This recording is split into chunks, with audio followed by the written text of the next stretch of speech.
Welcome, everybody, to Spooky Talk, haunted by GracePointe Healthcare. Go to GracePointeHealthcare.com, request your new patient appointment online. $20 off your new patient office visit fee. GracePointe Healthcare, modern medicine the old-fashioned way. We're also ghouled by Fairlife Core Power Protein, financially haunted in part by First Horizon, as well as sweetened by Crumble Cookies and supported by Iceberg Plumbing, Heating, and Cooling. A little Halloween music for you today, as it is Halloween. Your mic's not on yet, James. Just get. You know what? Just for that, give it another 5 seconds of spooky music. Just another 5 seconds, and all right. I think that's about clear enough. Do you want me to do another 5 seconds? Another 5 seconds. Welcome to everyone watching or listening around the world. Spencer Thompson alongside Brendan Daniel, as well as James Shannon over here and Audrey Green off camera. We'll have to get a shot of the Audrey Green onesie at some point since you have this is Chewbacca. Hang on. I'll handle it. I got you. Oh, you're going to connect in on the sling capture. How about Audrey, just come on, Audrey. Come on, Audrey. Yeah. Don't be shy. Come on. You say that. There is our producer, Audrey Green. She's a lemur. We talked about this. Is that from Madagascar? Maurice. Yeah. Maurice. No. Maurice. That's King Julian. Yeah, King Julian. He's saying Maurice. That's one of his signature lines. He goes, Maurice. Someone didn't watch Madagascar. King Julian? I did watch Madagascar. Mm-hmm. Oh, that's right. King Julian is a lemur. Yes. Duh. He's a ringtail lemur. Right. Ooh, You couldn't have even picked an intro song with a beat drop. I was thinking about it. I was trying to find it, but again, when you get to royalty-free tracks, you don't have that much This of is option. what happens when you don't have. You're just rolling in. We talked about it last week, actually. I was like, okay, I'm wearing a onesie for Halloween. He's like, I got Scooby-Doo one. She actually ordered her onesie from Amazon, right there. My costume is someone who believed that playing the Titans defense was a bad idea or good idea. Then it looked like a bad idea, and then it turned back to a good idea. So that's my outfit today. Yeah, I got the Bucks defense, and I don't know how that's going to go today. I benched the Saints defense, played the Bucks defense. So I don't know, boys, when you just get the best defense in the league, you have nothing to worry about. And I'm talking about Buffalo. I don't care if it's a shootout. I don't know if they are the best at this point. I have to look. They're at least top 30. I'm playing Tampa's defense, and I hope it's a shootout. Buffalo's second best defense in the league, at least on the NFL fantasy number app. one? That's a good question. I know we're getting off on a tangent here as we usually do, but the number one defense right now, at least in the NFL fantasy app, is let's see, where is one? I don't even know how to look it up on our Cardinals on ESPN. That's fair. Okay. Yeah, Cardinals right now, because you look at long. the games there. They got 16 points Not against for Tennessee, 19 against Miami, 12 against Cleveland, 11 against Houston. Yeah, obviously Green Bay got 3 points. After this week, it'll probably flip-flop to the Bills. Yeah, that's right. It should be the Bills in the first place. Anyways, welcome to Spooky Talk. James does not really celebrate Halloween that much. No, it's not that. I'm just You didn't not grow a up big with it. I didn't grow up with it. Yeah. I'm not a big Halloween guy. My wife is. She's kind of steered the kids that way, so that's what it is. I'm just not a big Halloween guy. Yeah. You taking the kids trick-or-treating tonight, or you just leaving that to the missus? No. I'm not going to let her walk around our brand new neighborhood by herself. I'm probably going to end up going. Yeah. Hey. I'll end up going around strapped. I'll be like the Guardian or something like that. Guardian. Hey, you know what you could do? I'll go as a bodyguard. Keep the same outfit and say, I'm going to Stephen A. Smith. Controversial. Or Stephen I have A. a shirt Shannon. that says Stephen A. Shannon. I could wear Yeah, you just wear that and say. then nobody would get that reference. Yeah, hey. You should have wore it today. I thought about it. Yeah. Oh, that's true. I should have. Yeah. But then I wanted to get to show off this merch. Him and his promo for merch. He's not showing the hood today, though. Usually he's had the hood last 2 weeks. I don't have the hood today. Yeah, he's had it the last 2 weeks, but last 2 weeks he's had it. All right, well, time to recap Week 12 of the 8-man football season. Not as many games going on because it's playoff mode for a lot of the teams that we cover. Pretty much all of them, either that or conclusions to the regular season for the independent teams. So you even put Spooky Talk on. yeah, you didn't notice that? No. Yeah, I'm just now recognizing yeah, you're that. just now seeing it. Yeah, Spooky Talk, haunted by GracePointe Healthcare, man. It's Halloween. It's very rare because last year we had a game on Halloween that was Lighthouse and Bowling Green. I don't think we had a Halloween show here in several years. I'm Coach Ryan Scott. Well, If they got headsets. yeah, if they got headsets, but that's before I actually get into the full what I'm- recaps. I'm wondering when was the last time we had was it 2017? No, it was okay. So before my before I actually came on board, because it was 2015 was the last. Actually, no, not even 2015 because leap year. That was For on a what? Saturday. Sunday Halloween, aligning with the show. Oh. It's been before 8-Man Extreme even existed. This is the first time. Wait, what year? 2014. 14. There was 14. I started it in 14, but we weren't doing the show. We didn't start doing the show till 16. Mm-hmm. Yeah. So 14. There was Friday. Actually, I'm Ryan Scott. If you shrunk six inches and put on like 150 pounds. But just to make sure, yeah, this is the first time in 8-Man Extreme's history we've had Extreme Talk on Halloween. Man, I tell you, we need a counter. If I were not managing all the rest of the stuff on here, we'd have a counter for how many times James interrupts me during the show. During the entire season, we would have to have that on You want board. me to start keeping up? Nah. Like, what number are we on? Just what number? I But suspended myself from. at least he's taking the initiative. That's the important thing. Self-reporting. Self-reporting. Goodness. All right. Trinity 30, Lighthouse Homeschool Warriors 58 in Week 12. Coach J.J. Duarte finishes off the season with a victory, and it's a shame we won't see them down in Florida, at least to our knowledge. You would think maybe that the Warriors could have a good push in the Division II bracket with the momentum they built throughout the latter half of the season. But, James, it's at least for the Lighthouse Homeschool Warriors, good year for us to pick them up for the first time, and they close out the regular season with a convincing 28-point win. Yeah, it was a really solid season. I'm suspended from actual microphone privileges. No, it was a really solid season. It was a lot of fun covering them this year. That would be way too many ACSC teams in Florida, especially if Ezekiel and I'm talking to you. I know. You just remember to address the lovely audience. I also can see the red light that tells. So when this red light's on, she's on you. Oh, there is a red light. Yeah. So there's a red light. We just There's didn't just see not it one for the beforehand. main cam. Yeah. So no, it was a lot of fun covering them this year. There, see, I looked at the camera. But no, that's too many ACSC teams in Florida. But yeah, big win. Trinity Homeschool is a team that has struggled. Formerly Hope Christian, for you old school football fans. So they've struggled all year. I think they finished 0-7. They're an independent team, and just a big win for Lighthouse. It was 38-6 at halftime, and just never had a chance. It looked like Trinity, if it was 38-6 at halftime, they got 24 points in the second half. So at least tried to rally back, but not much they could do with that defense. And you saw Brendan a few weeks ago with the Lighthouse Homeschool Warriors. You saw that dominance in person. What impressed you most about this win against Trinity? Just mainly on the defensive side, because I know they struggled against the team that we were watching, I believe. I've slept a lot since then, but all of us have. But no, I'm just impressed by this team. I loved watching them. I mean, if I'm here next year, I'd love to go down and watch them, James. Clay Boatman, three rushing touchdowns. I heard you. Preston Graham had a rushing touchdown and a passing touchdown. You had Jonathan Hirsch with, I want to say, 2 rushing touchdowns, maybe just one. Nope. No, he had one, and then he had a pick 6. And then Ben Hirsch with a rushing touchdown. Maybe 2. Any other noteworthy stats or players to highlight from that game? I mean, I have the scoring report here on Max Prep, so I'm just kind of looking through as to who scored. Let's see, Clay Boatman. He might have had 4. No, he had 3. Kellen Smith had a 60-yard kick return for a touchdown. It would have been a kickoff return for a touchdown, and then he turned around and hit the extra point. So, Mr. Smith doing it all.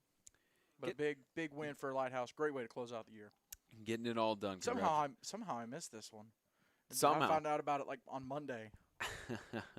Found out last second. You would have probably predicted Lighthouse to win the game Lighthouse. anyways, yeah. 100%. But congratulations to Coach J.J. Duarte and the Lighthouse Homeschool Warriors on getting a win to close out the 2021 campaign, at least as far as we are aware.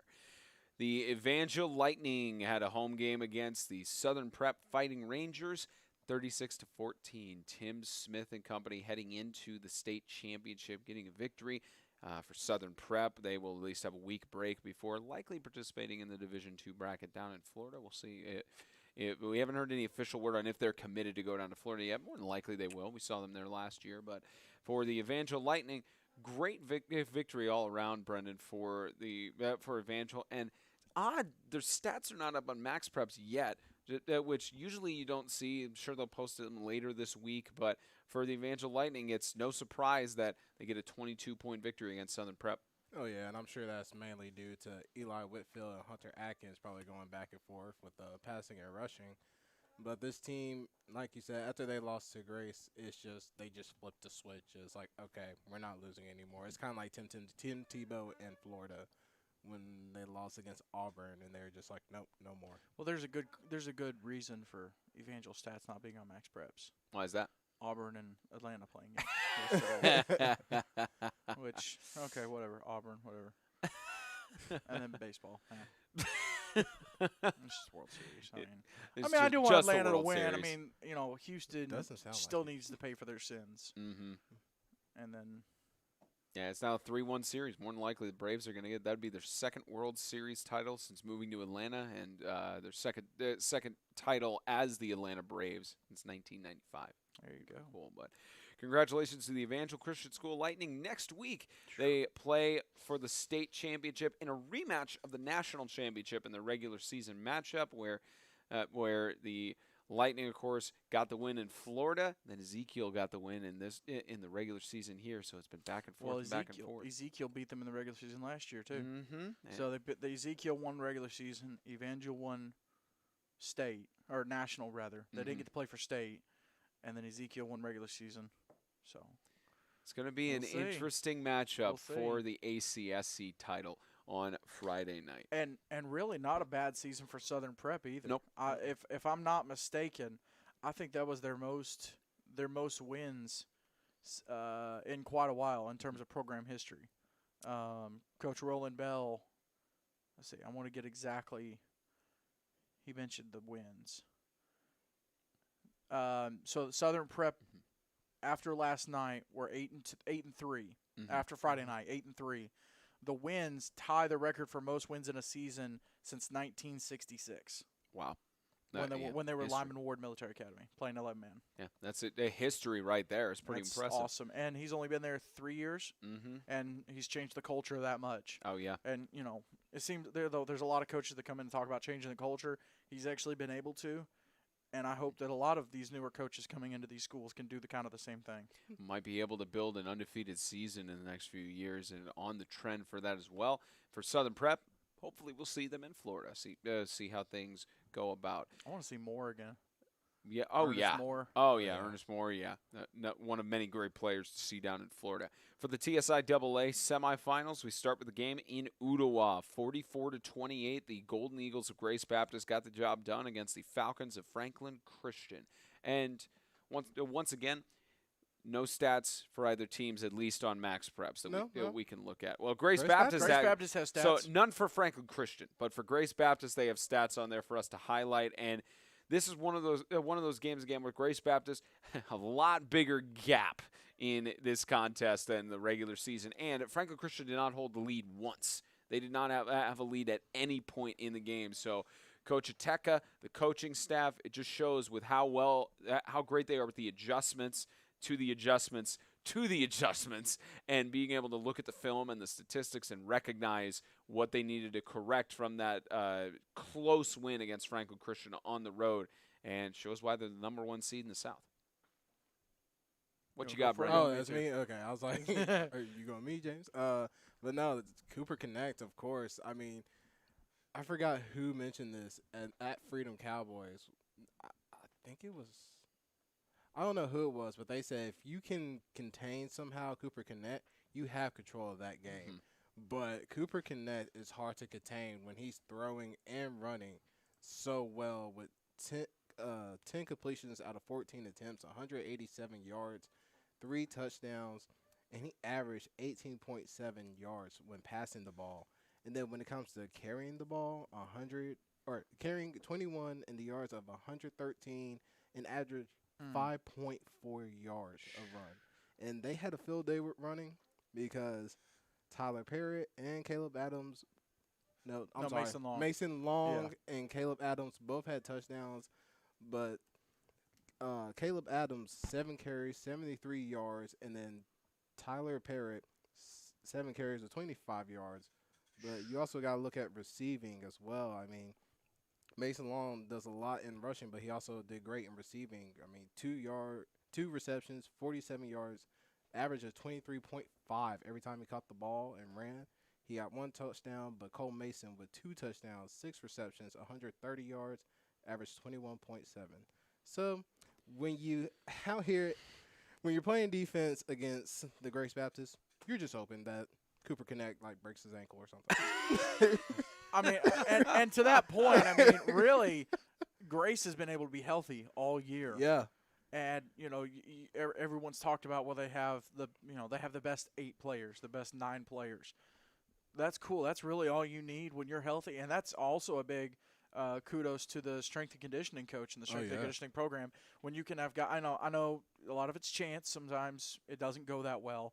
We've seen teams get bit by the injury bug, and then you have teams like this where they just stay healthy. Yeah. And they don't have much depth. No, they really don't. You look at at Max Preps on the stats. It's the same 8, 9 guys. Yeah. 10 guys maybe, but just insane. And then on top of all the offensive stuff, Connect led the team in tackles with 11 total tackles. Then you had Mason Long with 9. 5-star kid. Yeah. 100%. 5-star kid. Bo Swanson had a sack. Mason Long, Brock Passons had a pick, and then Cadet punted a couple times. Man. And just made it happen. But then you look at the overall breakdown: 52 plays for Grace, 50 for FCA, 21 first downs for Grace, 17 for FCA.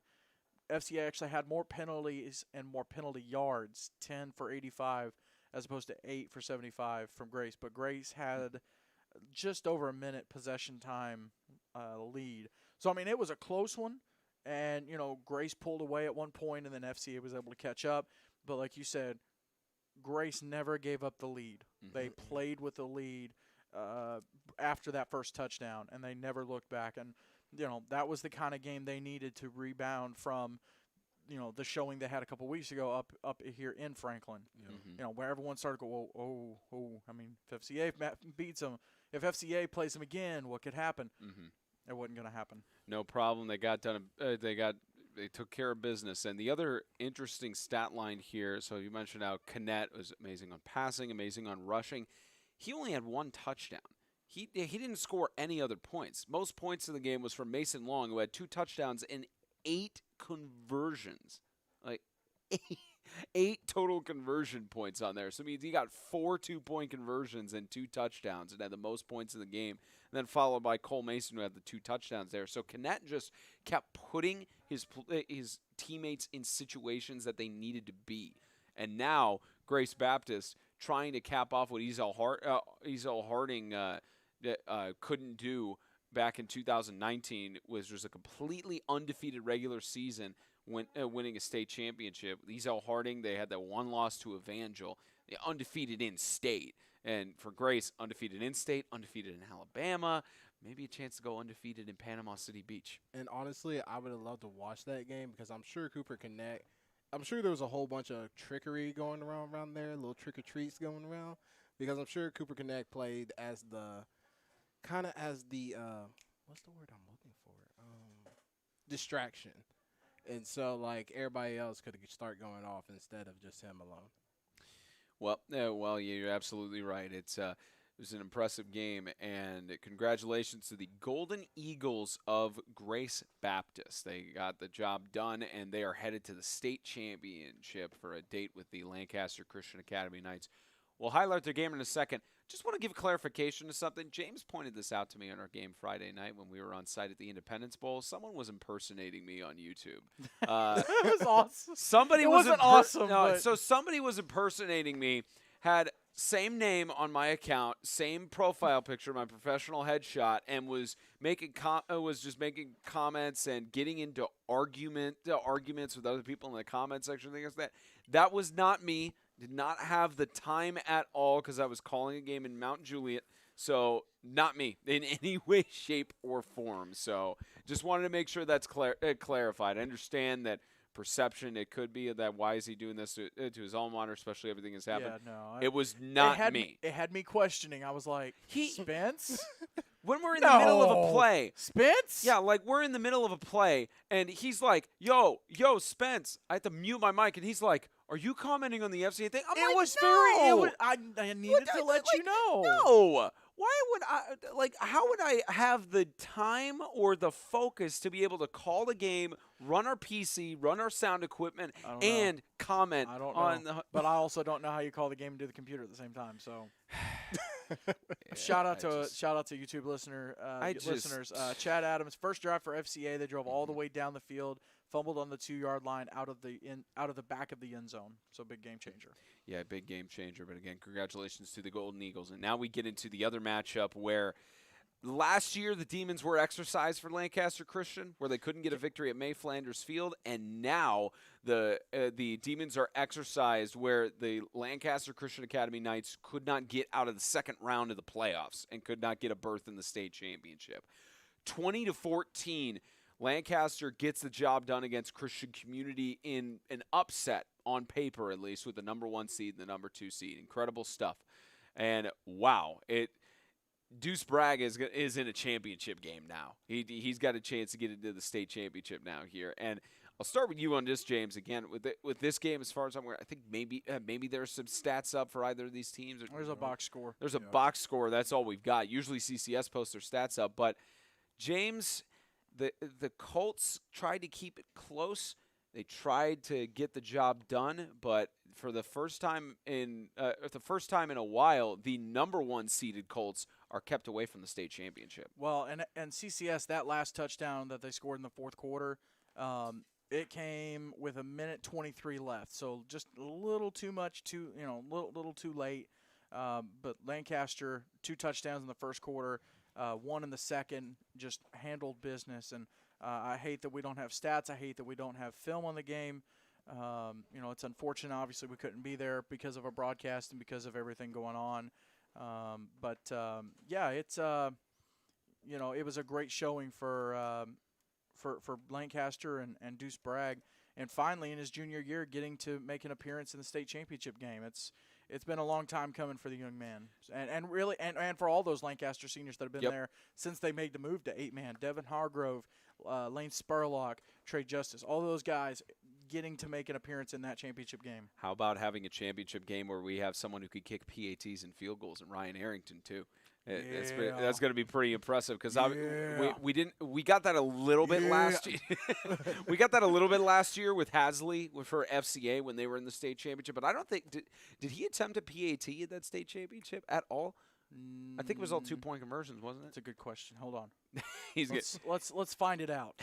He'll find that out. But I'll go to you on this, Brendan. But for the Colts, no, Will Adams is one of the favorite guys we've seen throughout the season, and you'd say the same for Caden Poulin. You hate it for those seniors, especially lose by 6 at home. Yeah. And it's just, again, the question is, with not having any statistics publicly available, the question is, what happened in that game? What production did the Colts put on and everything? But, for the Colts, it doesn't look like much. Yeah, it definitely shows that the Colts kept it close with that home contest. Absolutely, but sometimes, I'm sure Bragg was like, hey, this is probably one of, if not only last chance to get into the state championship. So I'm sure he was focused solely on making the championship and rolling his boys out there. But for Christian Community, man, you just wish that they made it because I'm sure they played their hearts out. I'm sure the defense played well, but they also had troubles against passing offenses as well. Absolutely. It is definitely a sight to see that Lancaster Christian, despite, Coach Bragg not talking to us or honoring his players, congratulations to him as well as the rest of the players of the Lancaster Christian Academy for the first time since their move to 8-man football back in 2018. So now make that their first championship appearance of 18, 19, 20, 21 in 4 seasons. Took them a little bit, and they got the job done. And next we will go on to the contest that we were at, the Freedom Cowboys against the Tennessee Heat in the Independence Bowl. 46-20. The Freedom Cowboys got the job done, and they took the trophy back to Huntsville, Alabama. And fun to get a trophy presentation in, get an interview on the field. The Freedom Cowboys fans were all excited on that. They were all excited and everything. But, at least in terms of the game, the Tennessee Heat, they tried to set the tone early with that opening touchdown pass and everything involved. It was certainly a good start for the Tennessee Heat, down only 26-20 at the half. But when you're shut out 20-0 in the second half, James, that's exactly why the Tennessee Heat took the loss. Well, and we saw it last week in the Freedom Cowboys Carolina Wildcats game.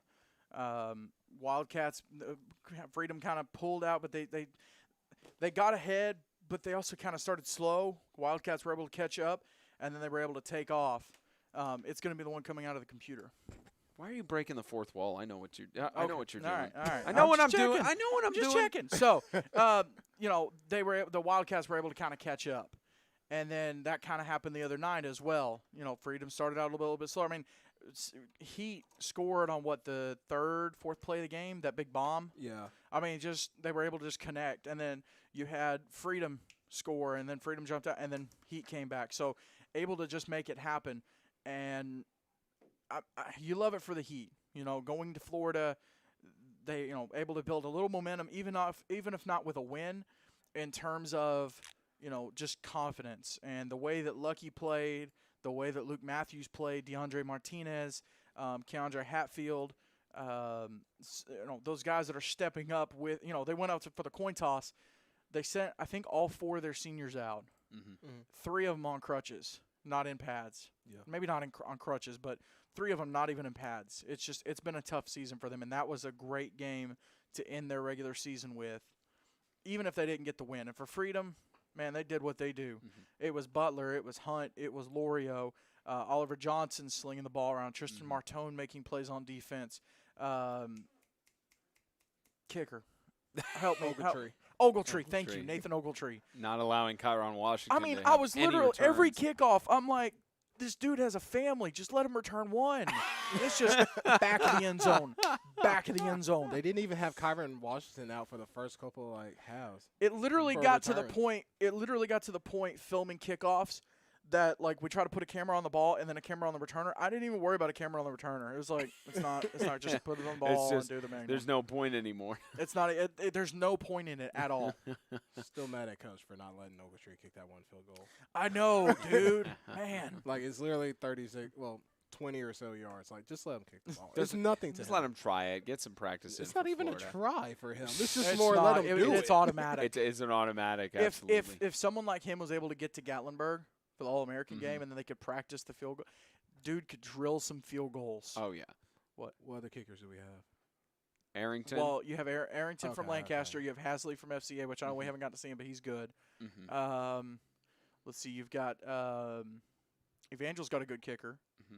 Would you in say terms of field Would you say goals. Luchtefeld? Luchtefeld. I mean, put he's a kicker, mean, but I don't know if he'd go. Dude as was well. scoring touchdowns and then just walk back, kick Just the extra kick point. Yeah. Just handle business. I don't know if he'd be drafted as a kicker in the All-American game, though, No, because no, it would be no, all-purpose, no. yeah. No, you don't want to. Yeah, Heck, no. if I'm a coach, during the draft, I'm like, where's Ogletree at? Yeah.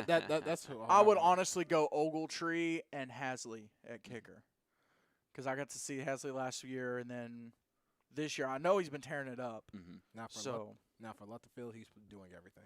That's what I'm saying. He's doing That's what I'm everything. saying. If you get him, that's going to be your. What? I am buzzing right now. Who is the Saints? Taysom Hill. Taysom Hill. Hill, Yeah, Yeah. he's our Taysom Hill, defense and offensive wise.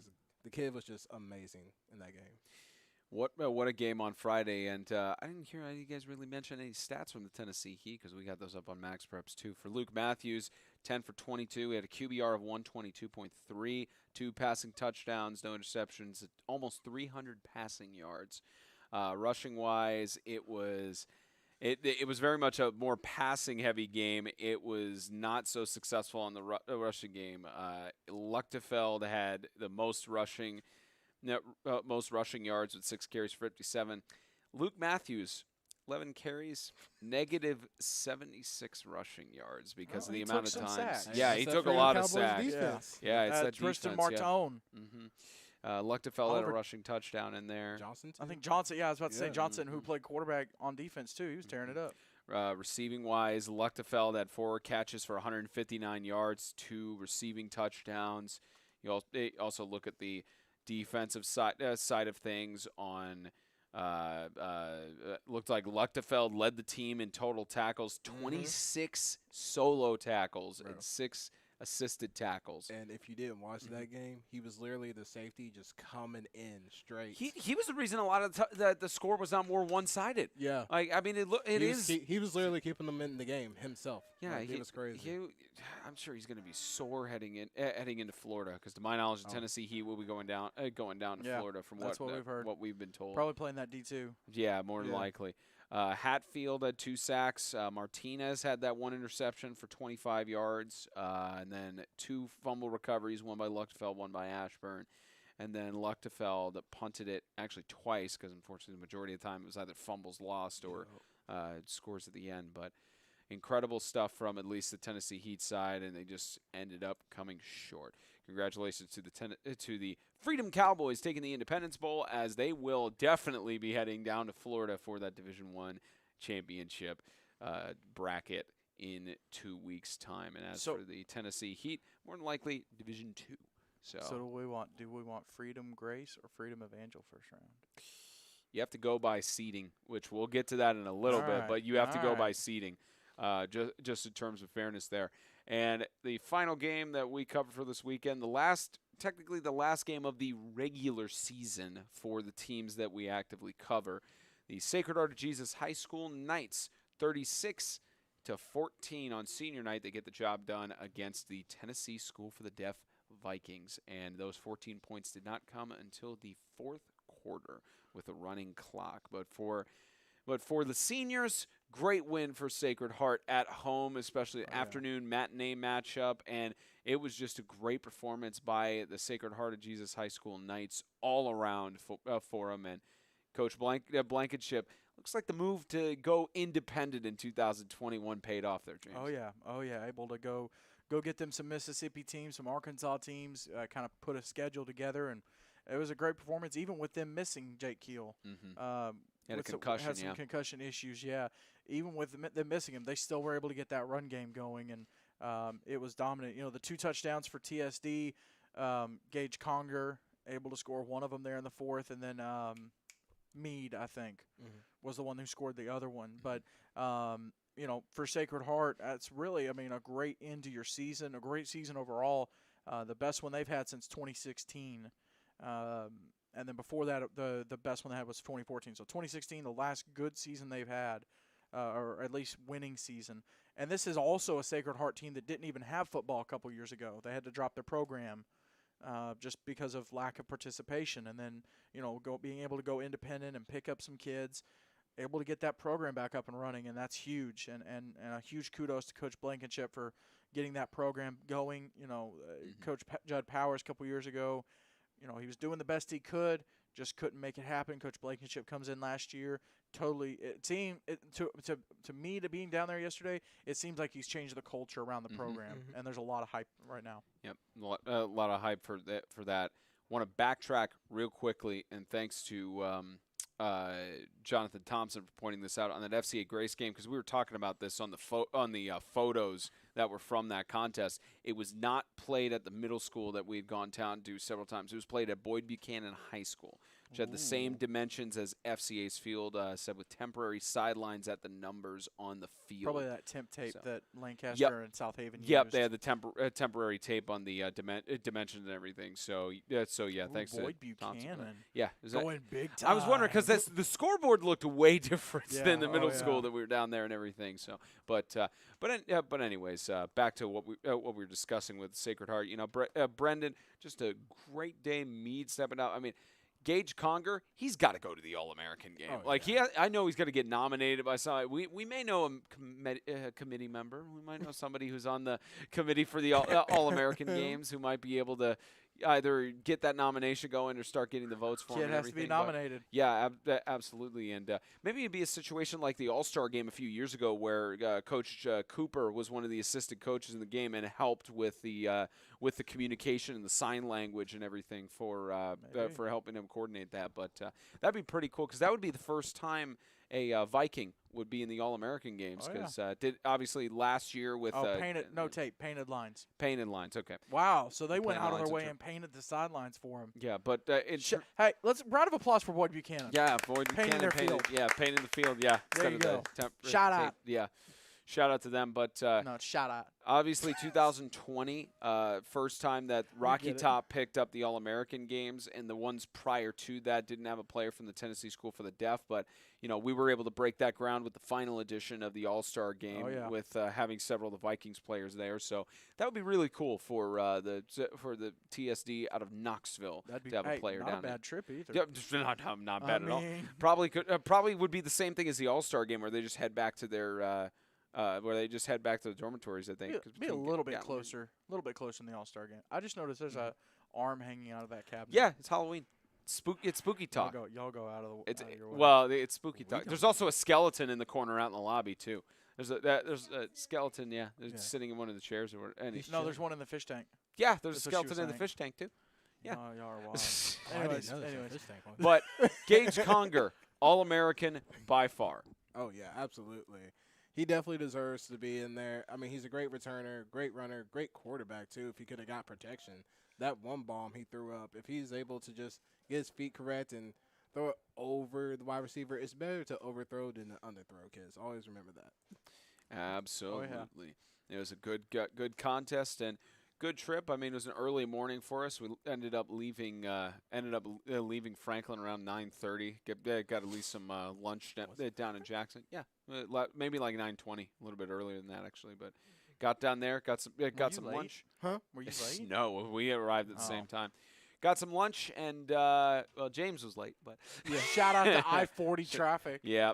Oh, and then shout out to hopefully everyone's okay in that accident on 65 because you were late getting into the studio I was late getting there today. because of that accident off of past exit 108. Like literally clear weather and everyone's wrecking. Yeah, Learn how to drive, Tennessee. That's how it works. But You're asking for a lot there. I know. congratulations to the Knights of Sacred Heart on finishing their 2021 campaign with a positive record. Sad we won't see them in Florida, but One more thing. What a lovely senior day, man. Oh, yeah. It was so heartfelt. Like I've never Yeah. okay, I kind of sound bad when I say this, but I've never seen a group of teams cry. That means they have so much of a bond, and you could even tell before the game even started that they were just sitting over there cackling, doing stupid stuff, telling how they beat each other 2K. That's the type of team you want to be with, man. I just love that the most. Well, and just the whole environment. I mean, it was super hospitable. I can't wait to go down again. Yeah. It was a great environment. Yeah, it absolutely We even got candy out of it. Oh yeah, They reached the fat boy side of me. That's when you know it's special. Evangel did it last year. They got to the fat boy side of me with their cooking, with that Louisiana. We're probably going to get that down in Florida in a few weeks' time. Yeah. 100%. Brendan, I've already prepped him from this. I'm doing my evil. Have you had ribs? Oh, she's second person to have that. Zachary had never had ribs before last y'all year. remember yesterday when I was trying to leave? Yeah, I'm leaving right now. Uber. Yeah. Oh, no, you're in your car. Hey. Yeah, that's right. See, that's true. You just go out to get for those of you who are thinking about getting into sports media, 8-Man Extreme not only gives you experience at sports media, it also gives you your first experience with ribs. We've done that 2 years in a row. Potato soup. Wait a minute. Are you bringing potato soup? Might as well. No. You said I was saying it. We're No, giving she said people she's the- never had potato soup. Yeah, but we're giving people their first experience Oh, with it, which that's we are. true. For. Unless you're bringing potato soup, I wouldn't be opposed to it. I wouldn't either. I love Monica potato makes soup. some potato soup. Yeah, Yeah, She let's makes do it. killer potato soup. yeah, some good potato soup and everything. But congratulations to Sacred Heart, 36-14 Senior Day win, and unfortunately for the Tennessee School for the Deaf Vikings, still looking for their first win since. Am I right on this? It's 2019 when they since the last time they had a win. I believe so, because obviously 2020 their season was canceled, but I can't remember if they had a win in 2019 or if it was 2018. Well, they haven't had a season. They haven't had a team 2 out of 3 years. Yes. So for Coach Osborne to get the team ready to go. Wait, which year was that? 2019 the Vikings didn't have a team either? 2020 they didn't have a team. Yep. And 2018 they did not have a team. That's right, 18. So last year they beat South Carolina School for the Deaf and Blind twice. Okay, so 2019, yeah. Yeah, so 19, but then, they beat them here and they beat them there. Actually, So beat them both there both times. But but my point is for Coach Osborne for them to not have a team 2 out of 3 years and be able to come back, even with the result they had, be able to put the team together and keep them together, and then the adversity of the school saying, okay, well, you can't travel out of state, you can't have out of state teams in. Yep. Trying to put a season together with that, massive kudos to him. Yep, it's been tough, and hopefully the Vikings will bounce back in 2022 with better situations all around. Hopefully, fully out of the weeds of the pandemic that's limited them from having out-of-state teams, as well as traveling out of state. So it's 2017 they did not have a team. Mhm. So 2017 and 2020 they did not have a team. Both of those in 18 and 19 they had 3 wins, all coming against South Carolina. So their last non-South Carolina win would have been against there was North Carolina School for the Deaf, and then Georgia School for the Deaf. It's been a while. It's been a while, but hey, hopefully they're able to play more Tennessee teams, and then that will increase their level of competition. Because who you play dictates how you play. So if you're able to play really good teams, usually your level of competition goes up with it. Absolutely. All right. Well, that wraps it up for our recap of Week 12. So it looks like we've got some time before we get our guest on the show. So with the next few minutes here, let's go ahead and flip things around. We'll cover the rankings that are updated for Halloween for the 2021 NHSA 8-man standings. Grace Baptist, to no surprise, they remain as the number 1 team. No tricks. They're number 1? No tricks.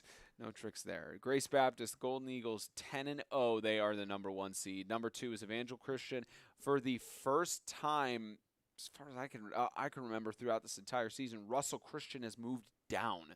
They are the 4th seed at 10-0. The Freedom Cowboys have leapfrogged over Russell Christian, even with their 1 loss to Evangel, but of course that's to the number 2 seed with their loss on there. Ezekiel Academy at 7-2. Of course, next week they get that win against Evangel in the state championship. I don't know how the NHSA is going to handle that. They would have to leapfrog. I mean, Evangel would have to at least get moved to 3. Yeah, it'd have to be moved down in that. Lancaster Christian, they are the 6th best team in the nation at 8-1. Lighthouse Homeschool, with them finishing the year at 7-2. They are 7 on the rankings. Evangel Montgomery 7-2. Franklin Christian with the loss at 4 wins, 5 losses. They're at 9. Christian Community at 6-3. They're at 10. And for the rest of the teams that we cover, at least Southern Prep is 7-3 at 13 with the loss. South Haven, of course, lost last week. They're 6-3. But, at least out of the major teams we covered. Tennessee Heat, they stay at 25, even with a 2-10 record. They're still at that 25th slot. I mean, they lost to Evangel. They lost to Freedom. They lost to Ezekiel. They lost to Lighthouse Homeschool. And they lost to CCS. That's 5 out of the top 10 teams that they've lost to. I mean, that's a tough schedule. It's not like they're playing Trinity Christian, Franklin Classical, Southern Christian. They play Zion and beat Zion. And then, North River. It's not like they played a gimme schedule. They played a tough schedule. Yeah. And then put that on top of the injury bug. Massive kudos to them. I don't see a reason why they should have moved. interesting question for you in that game from Friday night, 46-20. How closer do you think the score would have been if Carter Sutton was healthy? Oh, it would have been that's tough. I think Freedom still wins, but I think it's a 46-36 game. I think it's still. At I least think it's real close. Mm-hmm. Or maybe just an idea for you. Maybe Carter Sutton, with him being another target, maybe they have the lead going into the halftime locker room, possibly, or it's tied at 26 all. Who knows? Possibly. Who knows? But interesting There's- stuff there. Here's something cool too. Out of the 8 states that are on this ranking, out of between the 43 teams, there's 8 states on here. How cool is it that the state championship from Tennessee has the number 1 and the number 6? Yeah. The Alabama state championship, one of them has the number 2 and the number 5, and then the other one has the number 4 and number 8. Yeah. So 6 of the top 10 teams are all playing for state championships this season, this Friday weekend. That you're right. That's pretty cool. Yeah, pretty awesome on that. But look, and supposedly you'll be able to watch all 3 games, but supposedly we'll see. talk about that later. But Brendan, you look at least at the rankings on there. 1 versus 6. You think Lancaster Christian is at the right ranking at that 6th seed from what you've seen? Absolutely. I mean, it's hard because, you can't really say to put them over like Ezekiel Academy. They're a pretty good team. They put up points on the board. I haven't seen Russell Christian play, but you're not going to get over Freedom or Evangel. Both of those teams have played fair amount and done great. So, yeah, no, that's probably the best spot for them. That's probably the best they're going to get at the moment. But we'll never know. We'll see who loses. Yeah, also, fun fact, Greenville Hurricanes, I know we don't cover them. They are number 1 seed going into their state playoffs for the SIFA in South Carolina. They're the number 1 seed going in this weekend. And then, of course, the state championship for that game is on the 20th. Mm-hmm. So in 3 weeks? Yeah, 3 weeks. Yeah, if that's on the 20th. I believe that's on the. You said the Cornerstone Christian. Greenville Hurricanes. Yep, at number 12. Same conference as the Pac Panthers. Yes. Yeah, so their state championship on the Saturday the 20th. So that'll be interesting. There were a couple Greenville Hurricane players in Gatlinburg last season. And unfortunately, the Pac Panthers not able to go down to Florida because of the state championship being after the national championship and everything. Want to be able to participate in the state playoffs and everything. That'll be again. We saw that the TSIAA moved back their state championship and moved their playoffs into October to. The reasoning wasn't to just accommodate for the national tournament. It was more to get back to normalcy, but it works out in favor of teams to go down to Florida. I wonder if that Pac Panthers conference follows suit in 2022. Well, let's see when they started their schedule. They started the last week of August. So, I mean, they could have moved back a little bit. I don't know. Let's see how many teams are in this conference, though, because that plays a part in it, too. There are... Let's see, full standings. There's 5 teams in that conference. So, I guess they could have started. I don't know. Maybe that'd be interesting to find out why they started so late. Maybe it was something to do with their state. Maybe. But Pac at 7-3, Greenville 5-1, and then they've got a 14 playoff out of 5 schools, out of 5 teams. Mm-hmm. And probably the ACSC will be moving to that 14 playoff going into 2022 because they've had that discussion. Which that you think about how good all the teams are now for the top 4 in there. You talk about Ezekiel, Evangel, Lighthouse Homeschool, and East Central seems to be on the rise as well. So those 4 teams being in the playoff mix, gonna be some interesting stuff heading into 2022. Be interesting there. Well, those are the national rankings for 8-man football in the NHSA. And again, as far as we are aware, as it stands right now, Division I is going to happen with the top 4 teams, or at least the top 4th highest ranked teams that will accept the invitations. Division II, don't know. We've seen it before. If Division II happens, that means 4 games on Saturday, 4 games on Monday. Have a show in between football. And we'll of course have the live show from Panama City Beach, Florida, for interviewing the coaches in the D1 National Championship and everything. So should be fun. Do want to correct myself. So that it's the SIFA. I think it's the Southern Independent Football Association. 5 teams in the conference. They put all 5 teams in the playoffs, and the Greenville Hurricanes, who are number 12 on those national rankings, go in with a number 1 seed, and they get a bye. So you have 2 playing 5 and then 3 playing 4, and then someone will play in Greenville who is on a bye. So all that to say, you could have a Greenville Pack Panthers championship game, which would be interesting, especially with us covering them in the past. So is the way that's set up, is that they have a first-round game and the top 3 teams get a first-round bye? Because if it's 5 teams? No, I would say all 5 get in, because if the game is on the 20th, then that would be 2 first-round games this weekend.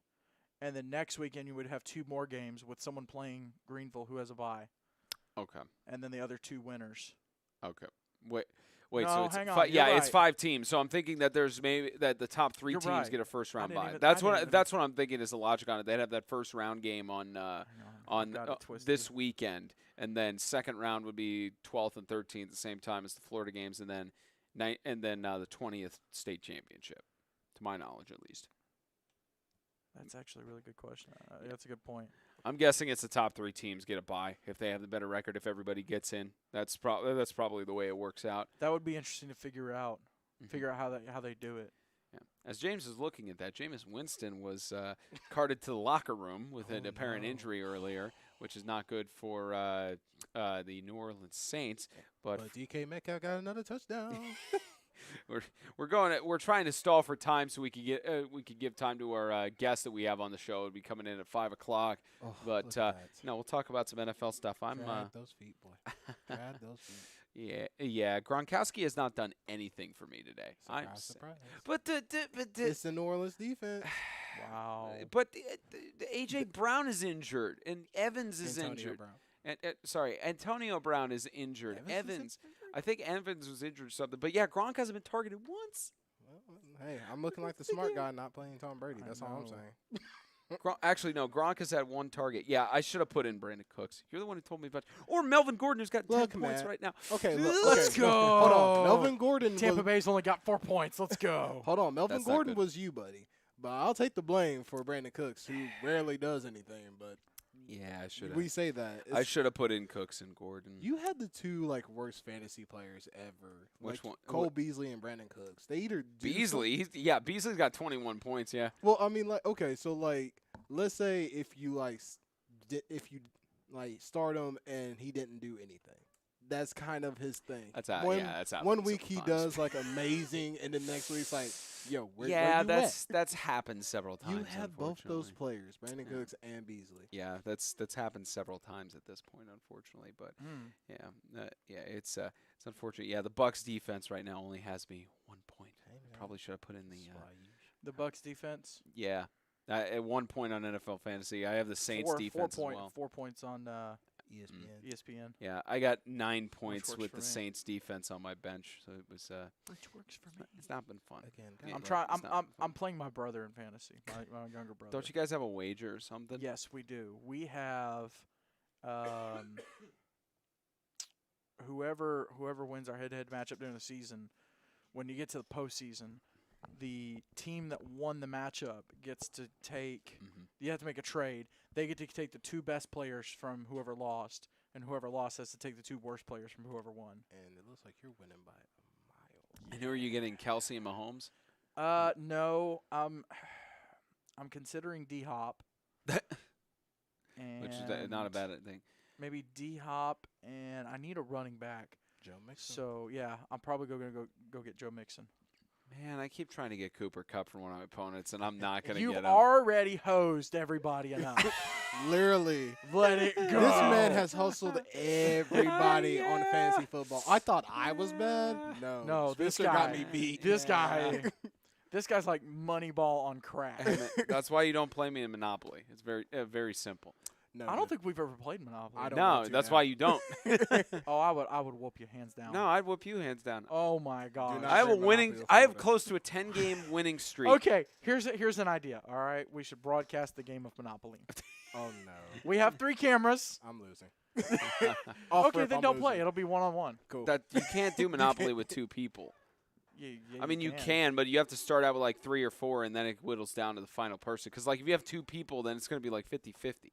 50-50 with the property splits and everything, and then it's just a matter of who gets the money first. And then it's luck, and Yeah. usually it's whoever has better luck. Simple strategy. Get the railroads, get Boardwalk and Park Place hotels on them, and the utilities, and then everything else just falls So into you place. say that, but then I end up like the Detroit Lions and can't even win nothing. Oh, my buddy goodness. my buddy in Michigan is not having a fun day today. He has not had fun. So Oh, Motor City Dan Campbell didn't really work out for him to be biting those those kneecaps, huh? yeah. Didn't really work out for him there. What coach decides to say that? Like, if we're just Motor being City Dan Did y'all Campbell. see the Philadelphia Eagles head coach talk? Oh, Siciliano. Yeah. Yeah. what was he saying? Hmm. Basically, it's like everybody in the Eagles facility is growing, and it's like He had like a pot with Yeah. the soil and a plant. it was just like, bro, what are you doing right now? I know. I have to see that for myself, but it Just look up Pat McAfee talking about Siciliano. goodness. See, you get my Pat McAfee references. That's like daily watching for me. Oh my Goodness. gosh, Spencer, you Goodness. gotta start watching Batman. I do. probably do. We want to get our guest on. Yeah, let's do it. All right. You got the aux turned down on 4. ready. Aux is all the way down on 4. He needed up on Yep, 1. you got to turn it up on the others. Let's see. We'll do 0, 0, and 0. Don't have his picture loaded because, as usual, there's Spontaneous. spontaneity. I think the term is called spontaneity. I think something like that. Hello. Coach, this is Coach Andy Braddock from Russell Christian out of Meridian, Mississippi. On Friday night, they take on Evangel Christian out of Montgomery, Alabama for the CFA State Championship game. Coach, how you doing today? I'm doing great. You? I'm doing fantastic. There's no audio feedback on your end, is there? No, sounds good. Okay, perfect. We were trying to fix a solution for that. So as long as you can't hear yourself, we're good to go. We're good. Coach, for those that might not be familiar with your team and with your school, obviously the majority of our audience and the teams we covered this year have been from Tennessee and then some from Alabama. But you guys have been absolutely tearing through this season, 10-0, a big playoff win Friday night. Can you give us a rundown and kind of let everybody know about your school and then some key guys from your team that you're looking to really step up on Friday night in that championship game? Okay. We're out of Meridian, Mississippi. We're right on the Alabama-Mississippi line. We play in the Alabama Christian Education Association League. We play other non-league schools, but we're a small Christian school. Then we just had a blessed year. This will be headed to the state championship Friday night for the 5th time in a row. Wow. We've had a great season this year. When you want to start talking about players, and it's just been a team effort this year. It started with this team here. We knew 5 years ago this team this year was going to be special. Right. Just by the way, when junior high, I also coached at junior high. That way, they know what to expect when they get to high school, and they already know the program. But there was about 7 guys on the junior high team that was in the 7th and 8th grade that just bought into the program. They some of the leadership out of the varsity team, hit the weight room, hit the conditioning field, and just bought into the program. And it has paid off, to be honest with you. So we got to play Evangel Friday night. Good team, well-coached team, very big team. Their front line is huge. I average probably 185 across the front. They probably average 250. They're big and strong. We played them earlier in the season. We beat them, but it was a dog fight. And I think we won by 2 touchdowns. And but we recovered a fumble that we ended up scoring on, and blocked a punt that we ended up scoring on. So if they hadn't made those two mistakes, it would have been really a close ball game. But we're looking forward to going to Tuscaloosa, and it's going to be a dogfight now. You mentioned that game that y'all played against Evangel earlier this year. I actually wanted to ask you about that one. You guys obviously got the big win, 31-12. But as you go into this week for practice and go into the game on Friday, what's something you're having to tell your guys that, hey, we need to fix this, we need to clean this up? And then what's something that you're saying, hey, we did this really well in that game, let's keep this going? What are some of the things that you're telling your guys? We cannot out-muscle them. They're too big, they're too strong. They're really talented across the front. It's all technique. We believe, if our linemen, our offensive linemen, keep their hips below the defensive linemen, they can stay with them. They can at least give our quarterback, Mike Taylor, 3 seconds time to get a quick pass off. But we're going to work on that. It's always harder to beat somebody twice. Right. They can look at their film and say, wow, you're going to make this adjustment and make that adjustment. But when you have a pretty good win, it's hard to make adjustments. So right. The main thing we're going to do is we're going to practice on technique. We can't try to out-muscle these guys.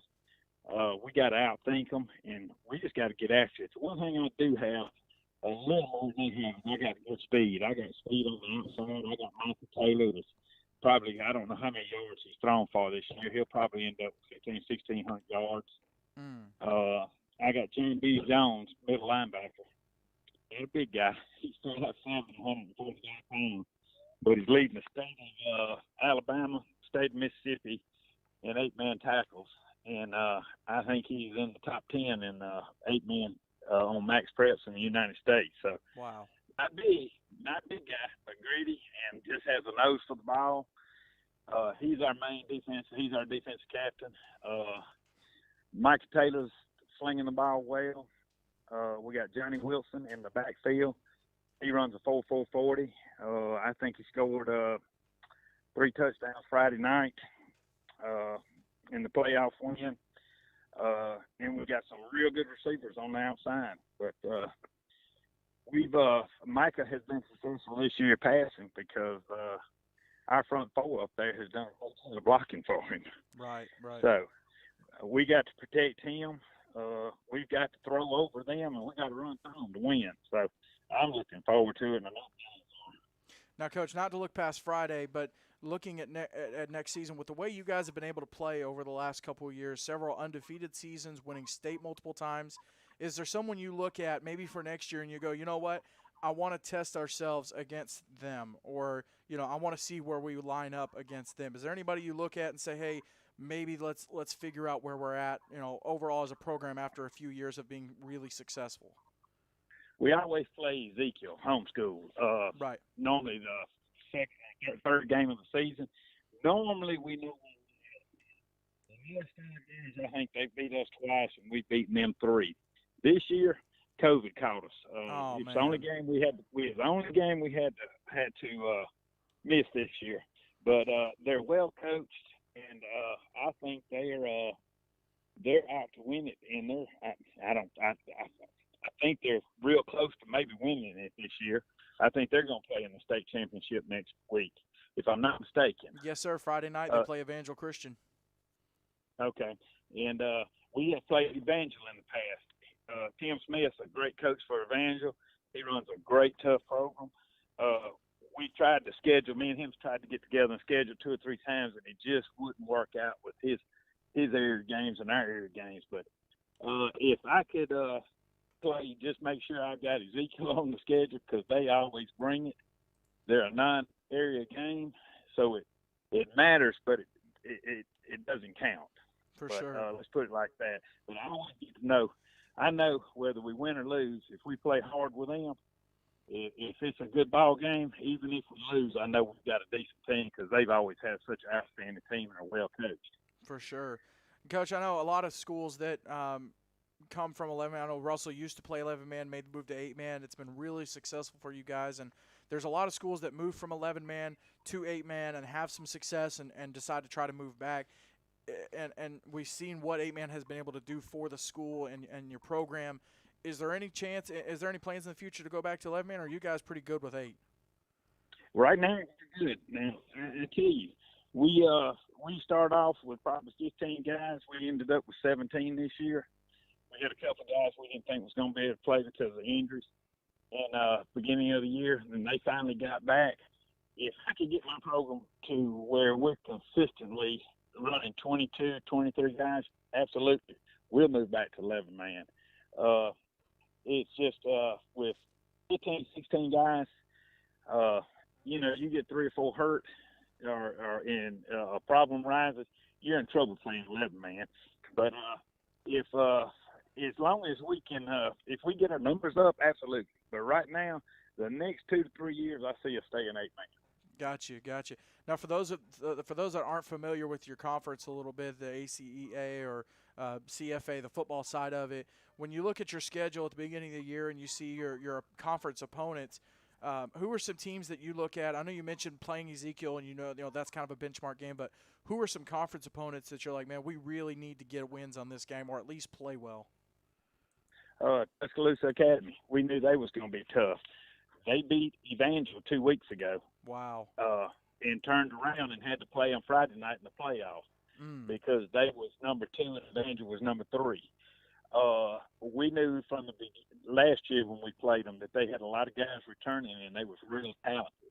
And if they continued to improve, that was going to be a tough game. And it was a tough game. We played them opening game of the season. It was a win, but we went to halftime shaking our heads, scratching our head, thinking we got to do some things different. This isn't the same team we played last year. Kind of a wake-up call for my guys, so it was good. Tabernacle, well-coached team. They are young, and they're well-coached. I think next year the 2 teams to beat in our league, well the 3 I've got that I don't want to think past next week. But sure. What I've seen this year and what I know they got returning, it's going to be probably Tabernacle, Tuscaloosa Christian, and Evangel. They're all going to be real strong. Now, everyone knowing that Russell is from Mississippi, playing in the Alabama Conference, and there's obviously a conference in Mississippi. There's some 8-man in over that way. Is there any chance you guys go play 8-man in Mississippi, or are you guys good with this conference that you're in? The conference we're in, it's every school we play in our conference is a Christian-based school. That's why we choose to be in it. The competition's good. The first year we went in it, I think we went 4-6. I think the first year we was in it, we had to get our head wrapped around 8-man a little bit. Right. It's 8-man is different than 11-man. It's football. People say, well, you're good enough I can play 11-man. It's football. It doesn't matter if you have 8 or 11 on the field. It's our 8 against your best 8. But 100%. yes, it's offense is not that much difference. Defense is a lot harder to defend. It really is. You don't have a safety backing you up back there. It's assignment football. We love 8-man. We love the league we're in. The league we're in is real strong. They've been going strong for probably 25 years. And we're constantly picking up 1 or 2 every year. I'm hoping we get big enough we can have an east and west or north and south. I think within the next 5 to 6 years we might can. That'd be awesome. Now, Coach, I don't know how much attention you guys pay to the NHSA rankings for 8-man football. Obviously, you guys went down in 2017, and you've gone in previous years with that. And this year, you guys are ranked 4th best in the nation out of the 8-man teams with your 10-0 record. Is there any chance that if you guys win your state championship, is there any chance at all that you guys go down to Panama City Beach to collide with either Evangel Christian or Grace Baptist or any of the teams in the field? Is there any chance you guys go down to Panama City Beach and play for a national title? I don't know. You never know. Our problem is we will get through playing Friday night. We'll get through playing Friday night.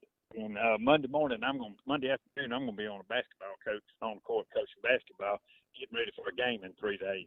And the downfall to that is I've got about 5 starters that's going to be starting in basketball and playing football right now. So it always interferes with us in our basketball. We've been down there before. I think we've played in Panama before, but it's some good schools going down there. Because I can tell you, if Ezekiel and Evanger goes, that's two stud teams right there. Mm-hmm. Yes, sir. But you have to play on a Friday, then you turn around and have to play on a Monday. It's kind of like tournament football. And I never really have thought that football was made to be played in a tournament. The way we get after it is not. We played for the championship. We won down there, I guess, in 2017. Won our first game. We beat a team out of Bakersfield, and we turned around and we lost our second game for the championship. We played a real good team and we lost. The only loss we had that year. Yeah, that was a Christian Community. Yeah, that was the interesting matchup with them also losing their state championship and a heartbreaker, and then going down and playing against you guys. And from what we saw, it was a good matchup down there. Yeah, that was tough. Well coached. Actually, I got to coach the All-Star game in Gatlinburg, I think 2 years later, the next year. And he was coaching on the other side of me again, and it was a good battle. I think y'all called that game that day. I think I think it was about a 10-point game when it was over with, but it was a real good game. Coach, how important is it, speaking of that Gatlinburg game and the great job that Rocky Top does with that game, how important is it for coaches, no matter where they're at, 8-man coaches especially, to look at their star players that really contribute to the team and give them recognition and at least nominate them for that All-American game? It's big. It just gets, I look at my seniors real hard. It gives, because I've got one or two that may play at the next level, but most of them, when high school's over with, it's over with for them. And it gives them one more opportunity to play. And I got some kids that I think's good enough to play at the next level. That it's kind of a showcase when you go up there. They get looked at. If they have a good day up there, it's a chance somebody might pick them up or give them an invite to college somewhere. So they do a great job at it. They do a great job, and I take it real serious when I'm nominating. I'll be honest with you. This is probably the best all-around team I've ever coached in 8-man. It's just I really, every year you got one or two spots you kind of worry about. Hope the other team doesn't catch on to that corner or that outside linebacker's not the quickest in the world. And but this year I feel like we're solid in every spot. So when I did my nominations last week, it was difficult. I put 4 guys up, and I sat there and struggled with who I was going to put because I didn't want to put my whole team. I didn't want to think everybody think, well, this is Ron Cocky coach. But you understand what I'm saying? Yeah. Yes, sir. But I was that confident in all my positions. So what I did is I took 2 skilled players and defense player and lineman that could play both sides of the ball if they had to. And I'm excited to see if they get it. I hope they do. I feel like they will, but we'll know next month. And I'll be there. I'll be there in December to watch it. There you go. Have you been able to have anybody go to the next level and play to the next level? Oh yeah, we've had 2 or 3 in the last 5 years. We've had 2 that went to a D2 school, Eric Washington and Drew Taylor. Drew Taylor was on our first championship team. That's Micah Taylor, quarterback's now's big brother. Oh, he wow. played at Mississippi College. Yeah. Caleb Taylor played. Caleb Taylor was quarterback a few years ago, wasn't he? He was. I've had 3 Taylor boys. They're all brothers, and this is the last year I'm going to have one. Oh man. So, and he's Micah's 6'3". He's got 200 pounds. He can throw it 60 yards. It's wherever God leads him. I think he's got the talent to play at the next level. For sure. It's just if he wants to. And I know he's the type kid that could play at the next level with his attitude and his work ethic. Nobody works as hard as he does. So I'm excited to see what this end of this season. I'm sure I'll get a few emails from the next level coaches and inquiring about them. I'm looking forward to it. Well, good deal. Hopefully that happens. Yeah, hopefully so, Coach. We appreciate you, Coach Braddock, taking the time out of your Sunday to come on the show, and best of luck to you in the state championship on Friday night. Thank you, Coach. We'll see you Friday night. Yes, sir. Yeah, sounds good. We'll see you. Bye. That was Coach Anthony Braddock of Russell Christian Academy joining us on Sunday. Or Andy. I had to think for a second. Yeah. Was Andy short for Anthony? No, it's short for Andrew.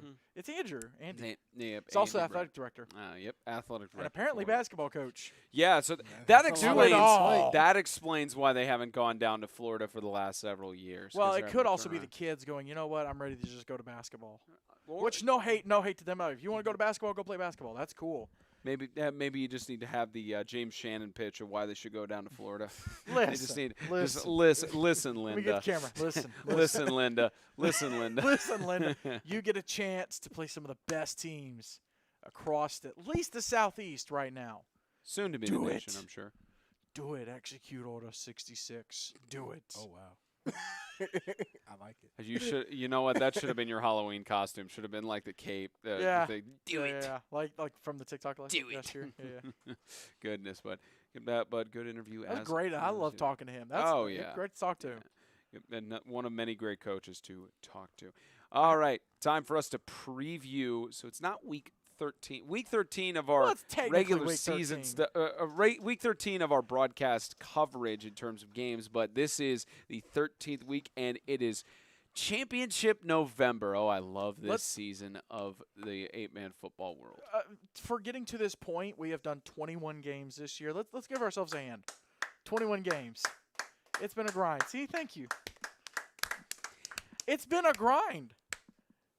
I'm just 8 out of 12 weeks you're- we did doubleheaders. You're just having the people watch us give ourselves a round of applause for this. Give stuff, ourselves a round of everybody watching's giving us a round of applause. maybe, or they could just be having us on mute. Wow, our numbers dropped off, Yeah, and then it went back up. yeah. All It right. happens. It happens. It happens. When Maybe you it was dinner when you time. focus on the view numbers and don't focus on the show content. Hey, show content's high as always. But high as always. championship Even when I'm not here. November. I love this season so much to be able to see the final games of the regular season and the final games of a lot of conferences, a lot of different teams, their final games, some for their seniors and everything, and more importantly, get to see those trophies hoisted by various teams around the Southeast. And now it is time for us to preview them and give you our expert picks, or at least for these two will give you their expert picks for the state championships. We will start out with the ACSC championship between the Ezekiel Academy Knights, who will host the Evangel Christian School Lightning in Montgomery. You know, the regular season matchup happened for this is in favor of Ezekiel. Postseason matchup last year, it was in favor of Evangel by a long shot. And now, is it possible that this repeats? But the only difference between this year's postseason matchup and last year is that one was on a national stage in 2020. This one is on a state stage in 2021. And it's also, for Ezekiel's case, it's trying to give them hard evidence to submit to the NHSA selection committee to say we should be in Division I. This is why.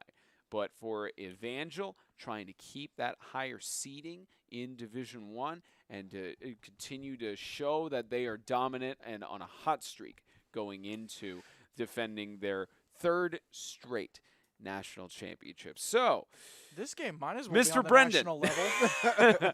Mr. Brendan, I will let you. No, I can't do that to James. All right, James, it's time for your prediction. This game might as well be on the national level. Ezekiel's number 2, Ezekiel's number 5, Evangel's number 2.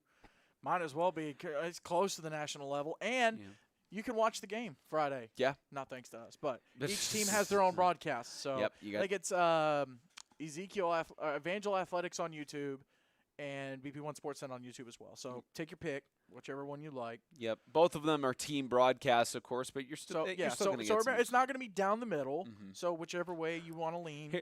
Here's what you could also do: you could have both of them on, but mute one of them and have the audio going for another. Pick and you which could one has compare the best two. video and which one has the best audio. Just do that. It's like you were joking on baseball earlier. The MLB app, you can actually listen to the radio call of games synced in with the national television film on it. So I'm sure the NFL does that and such. But James, this is one of those matchups we've seen several times throughout the last few years when we've covered ACSC teams. I mean, especially more so last year when we started covering Ezekiel.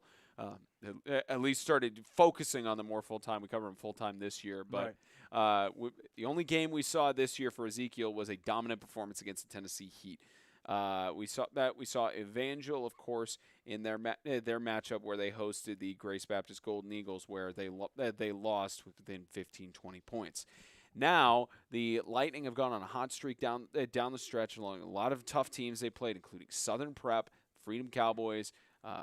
Only lost to Ezekiel in the last few circumstances, but I tell you what, this is a matchup that, as mentioned, is Evangel trying to tell teams don't mess with us going into Florida.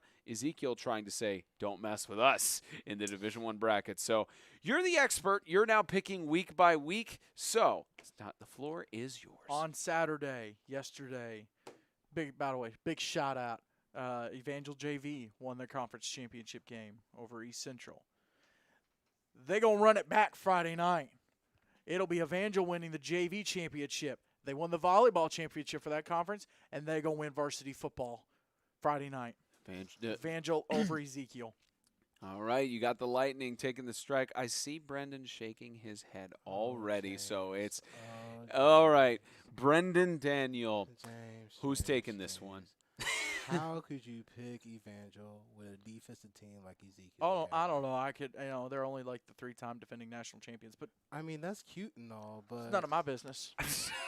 I mean, if that's the case, we should act like that with the Patriots, but we don't anymore. So, except the Patriots didn't win the Super Bowl last year. Man, but you get what I'm saying. Come on, you gotta go Ezekiel Academy. There's too many seniors on the team. Peyton Leach, Richardson, Corey Murphy, these guys are dominant superstars, and the defense speaks for itself. Ezekiel Academy, nice. Patchell's decent as well. Decent. I'll match you. Eli Whitfield, Christian Chapman, Hunter Atkins, defending Crumble Cookie Player of the Week. Might I add? So there you go. Match you 3 for 3. All right, split decision on that one for the title of the ACSC. And Riley Mason. Riley Mason, yeah. Anyone else? Dylan Childers. Or no, what's his name?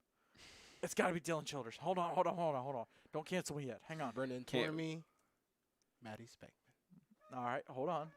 I'll match you. Just let it go, Spence. Let it go. This is a great segment. Hold on. Let it go. It's got to be Dylan Childers. he's still naming these off as you're trying. Zach Chandler. Not to mention Caleb Lumpkin. Not to mention my 3 guys I named before. They play defense as well. Yeah. So they're not only offensive star killers. Thomas Koch. Yes. Just trying to make sure I got his name right. Goodness. Zion Thompson. You got any more Tyler you want to name? Wilson. Yeah, he does. Say their names. Aiden Lau. Judah Thompson. There you go. Dylan Weathers. That's who it is. All right. I'm good. Split decision for the ACSC Harris Black. championship. Should be interesting. John Tyler Roden.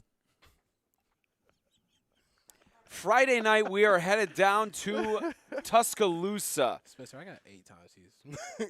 Yeah, you got 8 times so far. We're not discussing the other one?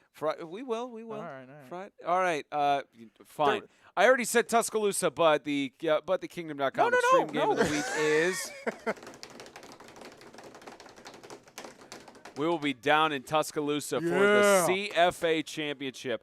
First time we've covered a CFA team, to my knowledge, in terms of broadcast coverage. We're going to have Ezekiel Russell. We know about that. That's water under the bridge. But Russell Christian, as we interviewed Coach Braddock, they will collide with Evangel Montgomery. Should be a fun matchup to cover. And, I've actually been to Tuscaloosa Christian once before. It's 2000, Oh, yeah, 2015 FCA played them. They got a decent setup there, unless they've improved it since then, because it's been 6 years. But I think they've improved it. yeah, they improved the press box and everything. Should be fun. Get to present the trophy. Get to help help the players get highlighted in the best of light and everything. Is that Oh, upgraded? that's the same one. setup as was last Great time. conversation Good with setup and everything. with their coordinator there, and they're gonna really do it right for us. So Yep, excited about going down. Going to be special. But we now get to the prediction segment. So James, with Russell Christian, you take Coach Braddock because he was the only coach that we were able to get on the show today, or is Evangel Montgomery going to upset Russell Christian? Well, no, all love to Coach Darius Dixon from Evangel Montgomery, and they've had a great season. Actually, the last 2 years they've been really, really good. But when you go 10-0 and you run through the teams in your division, in your conference, they beat Evangel Montgomery 31-12 earlier this year. What? He just went. All right, fair enough. You run through the Sunday, baby. Let's go. We just heard him talk about Micah Taylor tearing it up this year. Hold on, I'm gonna pull up their stats because I've got stats to back up my pick. Go ahead, Father. I just didn't expect that to come out of Brendan. What you mean? Hold on. I've got stats to back up my pick. Hold on. I'm going. Good night. Where they at? I'm trying to find them. They're here. Hold on. Are they? Yes, they are. Where's those spirits, Father? There we are. Okay. We have way too much fun here. At least for some people. What do you mean some people? You know what I mean. Don't- Okay. Micah Taylor, 66 of 101, 1,250 passing yards, 22 touchdowns, 1 pick on the year. He has a quarterback rating of 143.1. Rushing, they've got Wilson. I don't know his first name. 35 carries, 600 yards, 9 touchdowns. Taylor, by the way. Johnny Wilson. Johnny, thank you. Micah Taylor, by the way, has had 34 carries, 350 yards, 10 touchdowns. So he has accounted for 32 touchdowns this year. 32. No one in Tennessee's done that. Maybe Cooper Kennett. Maybe. Cooper Kennett. Oh, Micah Taylor versus Cooper Kennett. All-American game, maybe? Well, All-American game. Maybe? If someone drafts those two on the same team, there's It's some back-ended over. deals. I mean, There's you some could have back-ended Eli deals. Whitfield at quarterback, and that's cool, and there's other good quarterbacks, maybe Deuce Bragg. That'd be a great quarterback matchup. They need to put 4 quarterbacks on each team. Well, no, really only 3, and then just split the game up 3 ways. On defense, for Russell, you have – oh, where's defense? There's defense. Hold on. Max Perch redid how they do the stats. Okay, on defense, you have what's his first name? I want to say his first name. John Benny Jones.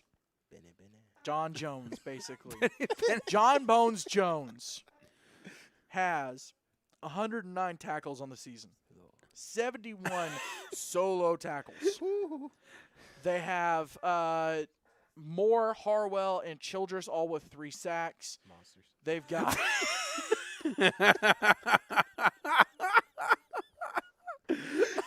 they've got Wilson with 3 picks.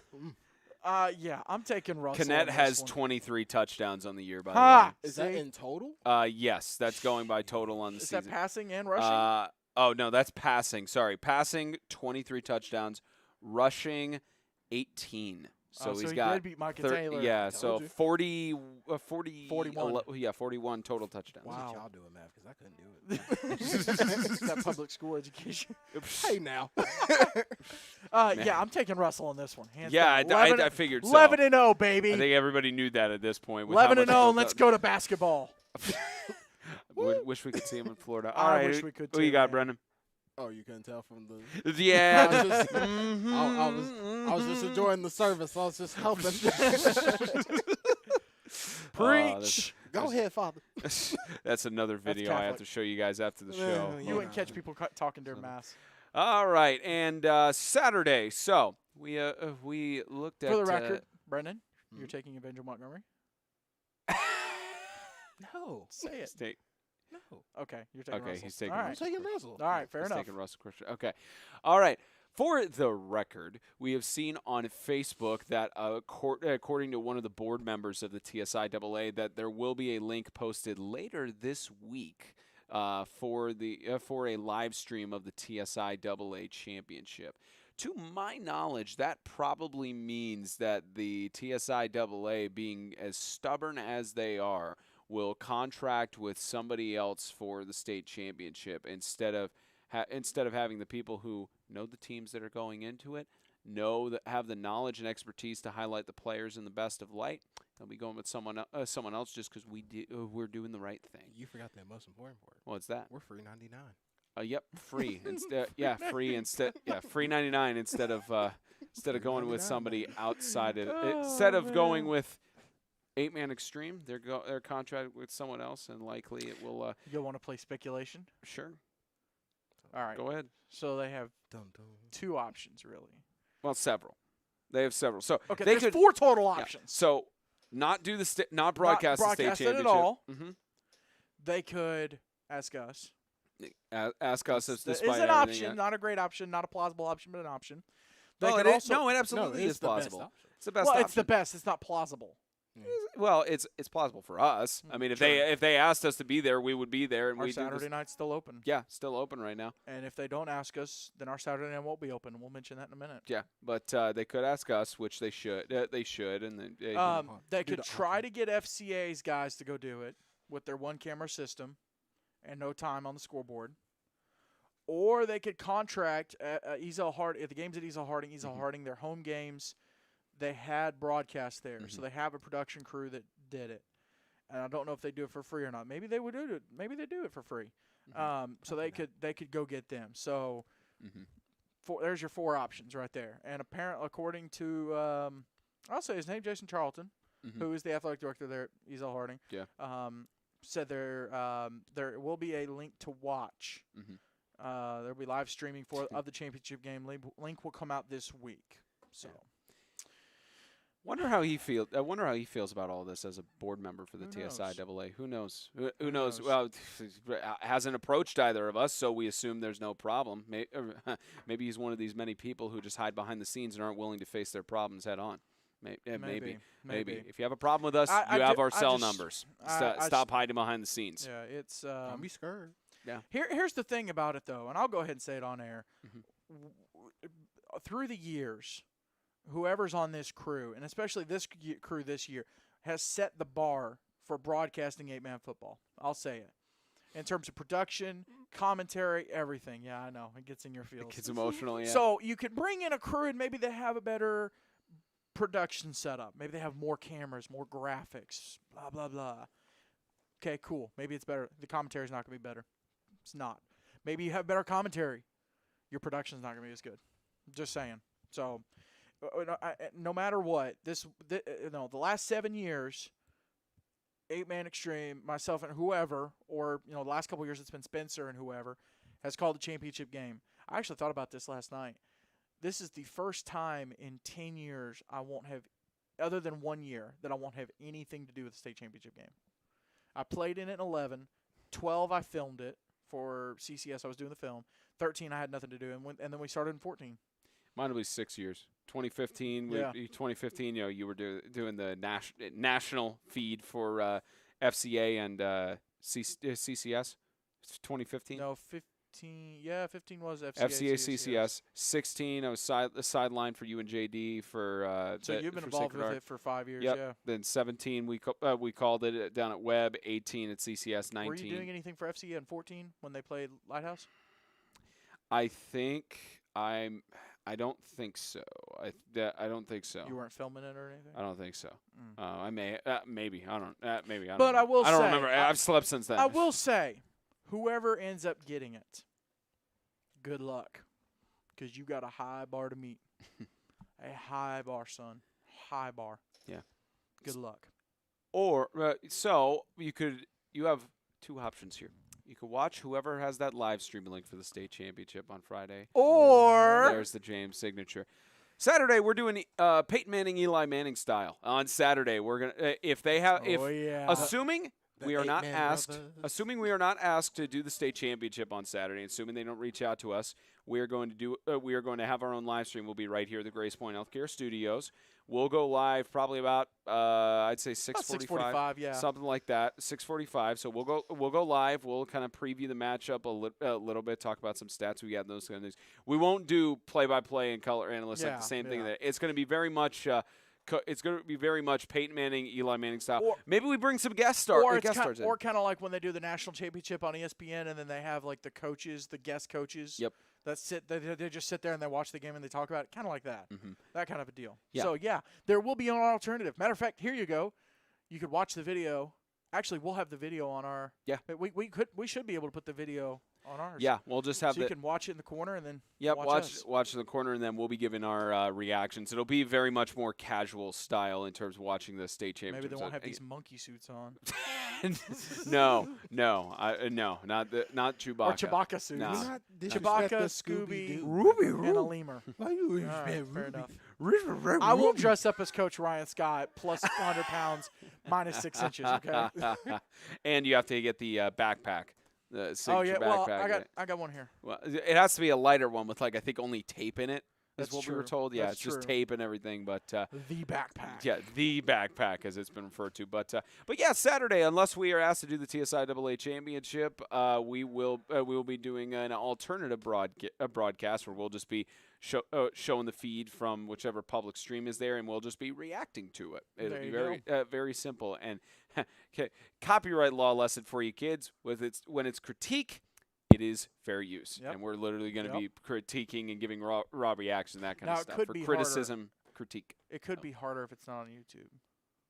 Why would it not be on YouTube? I don't know. What They've done it on Facebook before. It wouldn't be a problem. It's just share screen. That's true. It's a simple function on there. But or you can play it on an iPad Mhm. and have that as an input going into Sling. Plenty of options Yeah, there. there you go.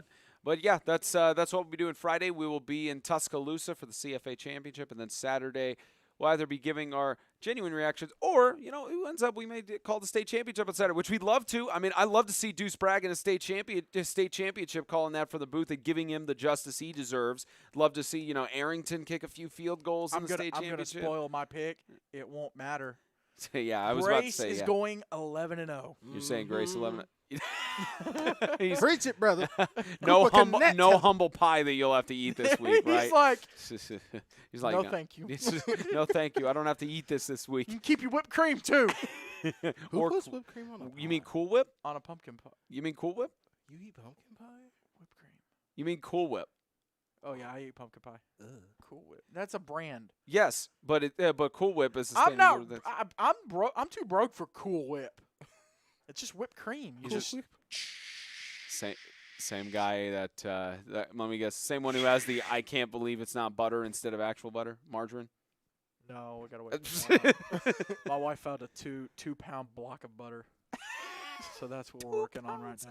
So it's a lot of butter. But no, yeah, you guys. I can't believe it's butter. Yeah, both of you picking Grace Paps, but it'd be a good state matchup. This would be the second year in a row that we have two different teams into the state championship, because from 18 to 19, CCS was in both of them.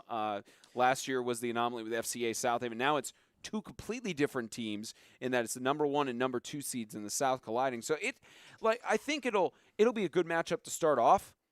More and if you're going by your predictions, I think Grace may go away with it, but who knows? I mean, it depends. I think that there's maybe a chance, if there's enough film study done by Lancaster and enough adjustments made, it's possible that Lancaster could do something. But we saw how that first matchup went. Yeah, we saw how it went. It was not pretty. If you don't get, to be fair, no protection, man. To be fair, maybe you won't have the lights go off in the middle of the game.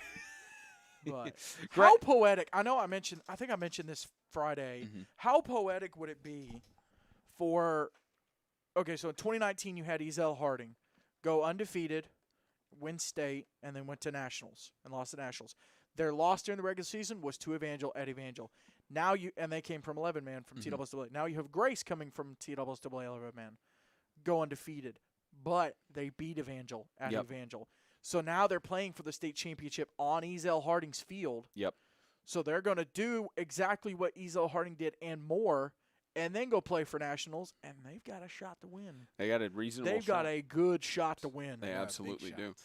That's So poetic. Oh, yeah. Poetic justice could potentially occur not just on Saturday night, but also in 2 weeks from tomorrow. So 15 days from now.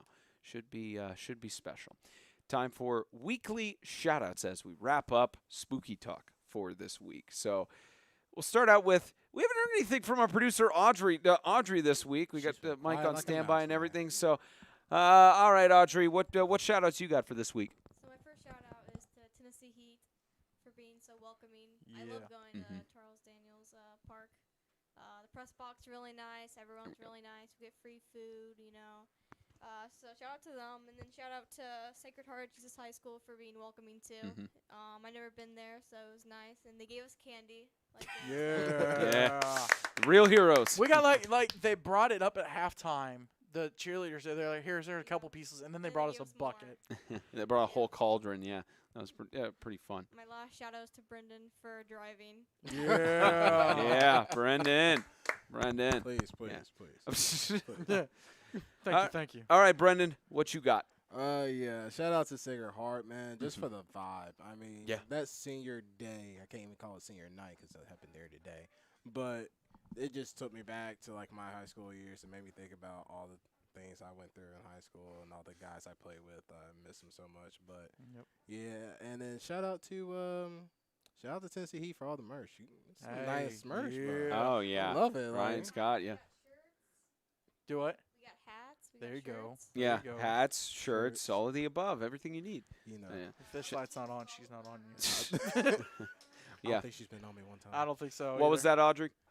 Other teams need to follow their example. See, Other you know, teams do. James has been trying to do this for years with getting shirts and caps and everything, and all of a sudden, I think Audrey and Brendan are better at getting merch Probably. than you, like at this point, because now they've Probably. gotten I don't know. I 3 or hooked him 4. up with Southern Especially for- Prep. Hey, Yeah, fr- Southern Prep. Yeah. Hey, Freedom. I know I'm not a Dallas Cowboy fan and everything, but look, man, just give me something because I do like y'all. Y'all are a good team, and hey, I'm just here. In Grace Baptist, you still owe me shirts. You still owe me something, okay? You want one? Yeah.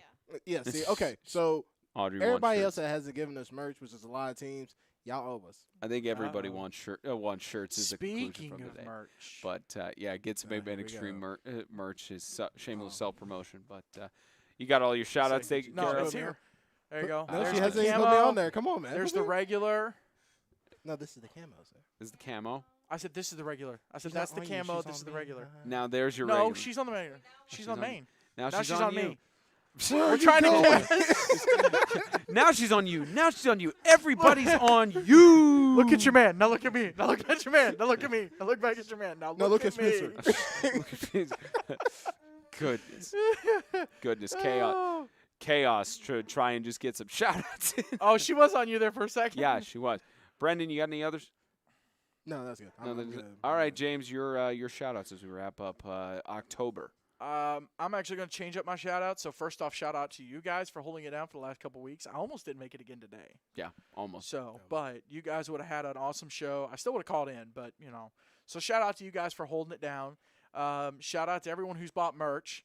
And this is where I'm going to use this as a free plug too. So, in order to get this shirt or that shirt or the pink shirt that you've seen on our social media, and we put it up there, to how you can get it. Basically, just to boil it down. Yeah, there we go. Email us with an email account that's tied to a PayPal. Email address tied to a PayPal. How many shirts? Which ones you'd like to order? We Tell have 'em how many small they through really want, 3X. Here's your options. You can get 1 for $20, 2 for $35, or 3 for $50. You know you want that. You dirty. can get all 3 for $50. That's a deal. That's a pretty good deal. Doesn't matter if October is over, Breast Cancer Awareness Month is over. That means you could Get ready for wear it next all year. You could wear it all year round or wear. But pants year round. specifically, go back to Brendan, please. November, Military Appreciation Month. Yep. Got our camo shirt. It's an awesome. They did a great job on it, and then it's got our logo on the back again. But the main point of it, the main point of it is the logo on the front. 8=11. It's really what we're trying to push, trying to get out there. It's just saying football is football. All right, it's a great conversation. I had a bunch of people ask me about it last week. So, so you'll send us an email with what you want. We'll send you a PayPal request. When it's shipped, you'll get a tracking number, and I think that's it. And we also have to attach $5 for shipping to help pay for shipping. Mhm. And But other if than you that, end up there you at go. one of the games that we're at, Hey, you could just get paid exactly, at 50. exactly. If you buy it in person, no shipping. So there you go. No shipping if you just get it in person. Wait until we're at a break, like at halftime or pregame or postgame to buy the shirt, though. Yeah. Yeah. I mean, if we're in the middle of a broadcast, it's Unless pretty you're hectic like already. James talking to everybody under the sun when about we're to in the say, middle of a production. You can Pretty usually much. catch James around just talking to coaches. Pretty or much. Yeah, whatever. talking. Also, a shout out to the CFA folks that I've gotten a chance to talk to and coordinating going to the game Friday night. Mhm. Super hospitable. I'm excited about this interaction, this game. I think the game itself will be great, and then the whole environment around it will be great. And so I'm excited to get to go do a game. Yeah. Oh! I had two more. I'm sorry. Shout out to my 2 Freedom Cowboys insiders. Appreciate y'all. Oh yeah. That's it. That's all I Insiders? have. Yeah.